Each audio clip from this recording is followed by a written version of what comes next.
Are you about to perform with a pianist, or you are about to collaborate in some chamber music? Stay tuned, and my friend Patryce and I will talk about some tips that will help make your collaborations go smoothly.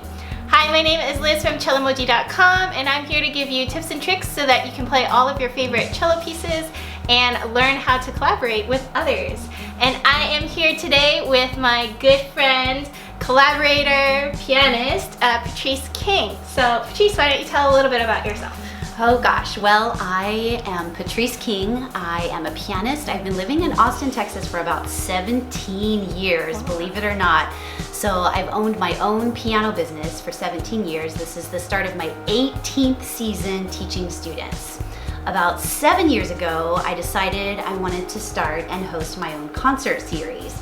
So since I was a child, I've been fascinated with the full moon, so I decided to host a full moon series. At the beginning of the series, I performed every single full moon, and I got really tired. It was a lot for me to keep up with. So over the years, it has evolved, and now I'm doing 3 concerts a year. So awesome. Yeah. And so with a lot of these full moon series concerts, there are also some collaborations that you do.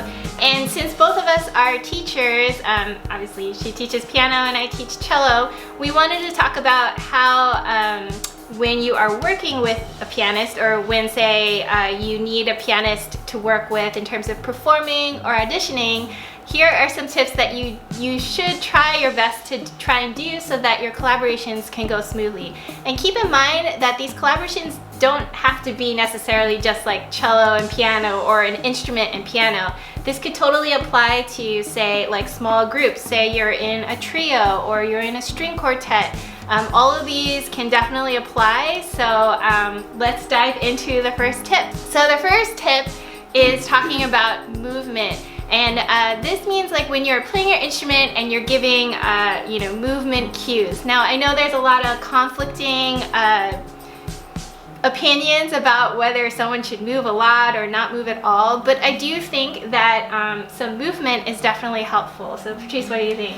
Well, for me, I think consistency is also key when it comes to movement. So as the soloist is taking a breath or cueing, so to have a breath combined with 1, that is so important. Daniel Ching, violinist of the Miro String Quartet, said one time when it comes to cueing, imagine that you're cueing the audience.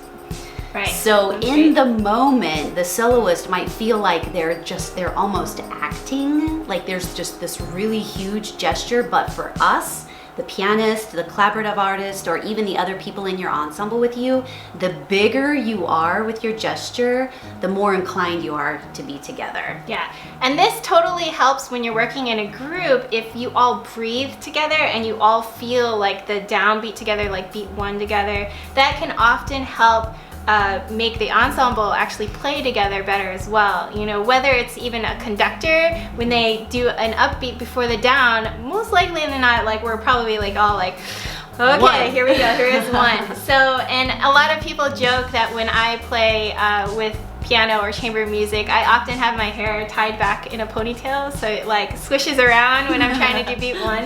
So that definitely can really help cue someone, and I do think that you're totally right. Consistency is key to like always make sure your cues are coming in on time and at the same place. And you can even chat with your collaborator about where these cues are going to be. So our next tip involves a little bit similar to the first one, when we're talking about eye contact and visibility. If you can't see your pianist while you are playing, that is going to be terrible, because the pianist is going to have no idea what you're about to do. Like, oh, she's cueing now? Like, I mean, there's something really powerful about eye contact with your pianist. And I do think that, yeah, sometimes for cellists, we kind of face a little bit away from the piano, but even when I play with Patryce, I always make sure that if I turn my head a little bit, I can definitely have that eye contact with her, and I think that's so important. And Patryce, what do you think? Agreed. You can tell that Liz and I have spent a lot of time together. We are dear friends, and I've had the opportunity to accompany Liz on numerous occasions. So what we have is really special. So if and when it comes time for a soloist to work with something that with someone they don't know very well, know that your window of vulnerability needs to be wider, because the more you're available as an artist and as a performer to look your pianist right in the eye, the more your music is going to have this cohesive feeling to it. And the audience really needs that from you, again, because if they feel like they can trust you as a performing artist to be with your pianist, they're more invested as a listener. Yeah, definitely. And it is definitely a little bit of whether you're playing with the pianist just for that one time or for an extended period of time, you really need to develop a sense of, like you said, cohesiveness as quickly as possible. So eye contact, movement cues, all of these things are really going to help each other give ideas of like exactly how you want the music to be delivered. Okay, so then the next one is can be a little bit tricky if you're kind of new to the collaboration / chamber music world, but I do think it's one of the most important skills you can develop, especially if you plan on playing with multiple people, and that is talking with the members that you are playing with. Not everything can be just only movement and eye contact. At some point, you sometimes need to vocalize exactly what you would like. And so, you know, when you're talking though, I think it's really important that you say it respectfully. No matter what you may be thinking about whoever you're playing with, it does no good to just sort of be accusatory towards someone or toward like attack someone on their playing abilities. And so Patryce, why don't you add to that? Yeah, and I have to continue to go back to our exchanges and our rehearsals here. Often when Liz is wanting to make change in the music, she will start with, Patryce, I really love the tone with which you're playing this passage, or I love the articulation that you're using. And then she'll go back and you'll say, perhaps we could consider the entrance here, or maybe we could think about the tapering of the phrase here.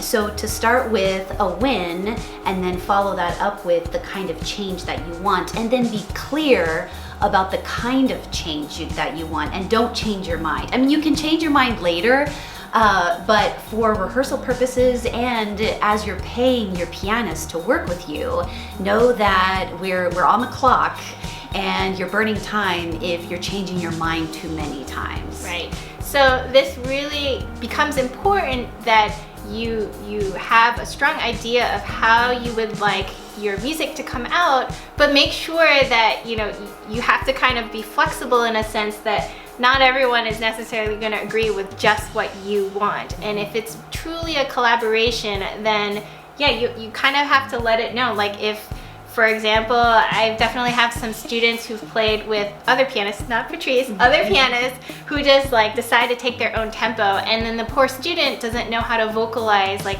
oh, that was too fast, this is way too fast for me, and they end up performing poorly. So I think it's really important to just really make sure you know exactly what you want. And the key word here is the word we instead of you or I. To say the word we when you're trying to make these comments really makes it more of a group effort instead of just something like being accusatory, like you're going too fast or you are playing out of tune. That really just puts a little bit more of a sting on the comments versus we, as in let us try this again and maybe do a little bit more of a diminuendo here or something like that. I think that's a lot more effective in terms of conversation. Do you have anything to add? Agreed. And in just staying super practical about rehearsal time and time with your pianist, have your measures numbered in advance. Moments that's like huge. That, to have your score prepared, and the pianist will have their score prepared, hopefully. Yeah. So that just lends toward clearer communication during your rehearsal time. Right. And make sure you do it before rehearsal, because doing it there is not going to be effective. Again, you're just wasting everyone's money and time. If you're doing these things, you could just take a few minutes at home to do. All right, so this next part involves a little bit of what we were talking about, and this involves the score. So Patrice was mentioning numbering, measure numbers, the scores. If you are hiring a pianist to play with you, I would recommend you just go ahead and number the score yourself. Like, the pianist is not getting paid to number the score. You know, she or he is just there to learn the music and play with you. So if you find that your part and the score isn't matching up, make sure you take the time to like match it up at home before you send it. But then the other key is to actually send the score in a reasonable amount of time. Like, if you send a score, which I'm sure has happened to you many times, send a score that's like 2 days before someone has to perform it, either A, they're gonna say no, or B, they're gonna charge a ridiculous amount of money. Don't you agree? Well, and it's just not nice. I think as a performing soloist, when you're looking for an accompanist, a collaborative artist, as soon as you know about your gig, contact the pianist as soon as you know. So if that's a month in advance, that's amazing, because then it gives the pianist and you a chance to really look at the calendar. We're busy people, and in order for us to set aside time for your special project, as soon as we know, the better. Yeah. And then that takes us to the score. Right. So when you scan the score in for your pianist, please check the edges of the music. Often I will receive music in the form of a PDF, and maybe the top line is missing or the bottom line is missing, and then we have to redo it. You have to rescan it. So it's best to do it right the first time. That way I can print it just one time and get busy learning the notes. Right. And yeah, definitely you should check if the score is blurry, or you know, pianists too can let us know. I mean, I've definitely contacted other people who've sent me stuff where I literally can't read some of the notes, so they'll rescan it and send it over. And you know, I do think that sometimes handing the actual score to a pianist, I mean, sure, that saves a lot of time in terms of scanning, but here's the problem. A lot of the time, they get so much music, they may not keep track of like whose book is from whom, and they may have so much music, it may be hard to keep track of that. So I think it's really safe. In this day, you know, you can get apps on your phone to scan the music really easily. That way you can preserve the original score just in case. Always good to have a backup. And then the pianist will have the score almost immediately without you having to make extra trips and extra whatnot just to get the score to the pianist. We want to play well for you, so the more details you can give us, the better. For example, first movement, quarter note equals 132. Yeah. Second movement, quarter note equals 135. And that way I can practice with the metronome, and then hopefully when we meet together, the puzzle pieces come together seamlessly. Yeah, definitely being specific about what tempo you want. Perhaps even if you have some extra notes in the score that you might give hints to the pianist before you guys meet up. That way, when you're actually rehearsing, you can really optimize your time together and not spend time talking through things that you could have just helped by marking in the score.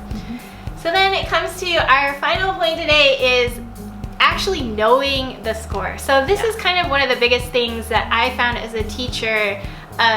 You know, obviously it's not always easy to have a pianist in the cello lesson playing all the accompaniment parts so that the cellist can hear what's going on in the background. But here's the thing, like, if you don't know what is going on behind you, whether you're holding a long note or accompanimental notes, that is really going to hurt the collaboration between you and the pianist. Like, it is your responsibility to listen to recordings, to count out long measures of rest or long held notes. And this could be something as simple as playing like Twinkle Twinkle Little Star or a French folk song versus like playing a cello concerto. It doesn't really matter which one it is. I've often found that most of the time we get so involved in just learning our own solo part that we fail to realize, like, oh, there's like other stuff going on. So absolutely. It also builds respect and a different degree of commitment. So if I'm listening to you as the soloist, know that maybe a right hand part, you know that that's the French horn part in the orchestral reduction. My respect for you it rises, and I'm going to support all of the people that I accompany for in the same way. But you know, you want to respect each each other to the highest degree, and that just is, it's just a beautiful cue to have this exchange. In knowing your score really well, I love accompanying. I feel like I'm good at it, but just yesterday I skipped a measure in my 4-bar accompaniment part, and the trombone player that I was playing for, he came in exactly in the right spots, because not only did he know his part, he knew my part really well. I didn't mean to skip the measure. Right. It was an accident. There was a trill that went the wrong way, so I had to taper in a different way, but he got it, and no one knew. So, you know, we do our best, but we're human. We're only you human, know, yeah. I can't, it's not going to be perfect. And when you're collaborating, I think that's another thing to talk about, is you must stay malleable, flexible, listening to what that other person is doing, because you've not heard that part very much. And so the more you can listen, the more you can contribute to the dialogue. Right, and don't you find that it makes a big difference when someone knows, like, oh, if I'm not only just the counting of holding notes or rest, but actually understanding what they should be hearing or listening for, that it makes your job a lot easier too, because obviously you're going to play your role and play all the notes, but it just makes the coming together of the two parts a lot easier. Don't you agree? It takes the fear away. The more you can prepare in advance, then you're going to be able to trust yourself more, and then you'll trust the collaboration more. Right. And this is all, I mean, it goes back to our basic understanding of listening to each other and listening to the music. Like, you shouldn't only be involved in, like, I am going to play these notes and this rhythm, because if you are at that stage, then perhaps you're not quite ready to collaborate with someone, because at the point that you're collaborating with someone, you shouldn't still be figuring out notes and rhythms. You should feel comfortable enough that you can actually work with someone else and try to create this environment of chamber music. So I thought this would be kind of a fun thing to go through a lightning round of questions. So whatever first comes to mind, and no pressure on this one. All right, so coffee or tea? Coffee. Oh, cat or dog? Dog. Okay, favorite way to relax? Oh, at the top of my head, in the front yard with my mom and her flowers. Oh, great. What's your favorite flower? The hydrangea. Ah, okay, favorite recording that you can recommend to someone? Leonard Bernstein's Rhapsody in Blue. Okay, favorite book you can recommend that musicians should listen to or would just be good for overall well-being? The book Flow, Flow, and it's by this Hungarian dude with a really weird last name. We will post it here with a video. We'll link it in the description box below. Okay, one piece of music every pianist should learn. Like, your life would be complete as a pianist if you have this song in your repertoire. Yes. Oh, that's a tough one, Liz. Bach something. Okay. The Goldberg variations. Okay. And I say that with reservation, because I know on my 40th birthday I said that I would play the Goldberg variations for my 50th birthday. Oh, okay. And I only have about 6 years to make that happen. So hey, no time like the present. Right. So I think that piece is at the top of the list. Goldberg variations. Super cool. Favorite chamber music piece? Death in the Maiden by Franz Schubert. Awesome. Okay, dream performance spot. I mean, besides the obvious of Carnegie Hall, of course, but yeah, Wigmore Hall. Oh, okay. Yes. Nice. That would be a fun one too. Yes. You have to play with me. Okay, that's the deal. I'll make that happen. That would be awesome. Okay, if you could travel to a place anywhere right now, where would it be? London has really been at the top. I've not been there. I have friends there. I'd love to perform in London. Oh, cool. Okay, and then last question here. If you could have a performance with anyone who is either alive or passed away, who would it be? hands down Stevie Wonder. Oh, that's awesome. Yes. Super cool. What kind of music would you play then? Oh gosh, anything he would let me play with him, I would spend the rest of my life learning and figuring out. I actually think that he could do some classical stuff with me pretty well. I have no doubt. Yes. I have no doubt. Yes. That's awesome. Yeah. Cool. Well, thanks for participating in the lightning round. That was fun. Good questions. All right. Awesome. So that was fun. So Patryce, why don't you tell everyone where they can find you, social media, things that are coming up for you this year. All right, you can check out more information at www.patryceking.com. Hello. Check it out. I will have information there about my teaching and my philosophy. And then for my full moon concert series, www.fullmoonsatelliteseries.com. We will have a performance in October, January, and April of this year. Awesome. That's super cool. Question of the day. Was there a tip that you guys found was super helpful or one that you haven't heard before? Be sure to leave in the comments below what you thought about this video. Hope you guys found these tips to be helpful. Thank you to Patryce for joining me today on this talk about collaboration with others, whether it's with piano or when you're playing chamber music in general. If you have any other questions that we haven't covered today, you can leave them in the comments below. And if you like this video, be sure to give us a thumbs up and hit the subscribe button if you haven't already done so. Thanks again for watching, and we'll see you guys in the next video. Thank you. Bye.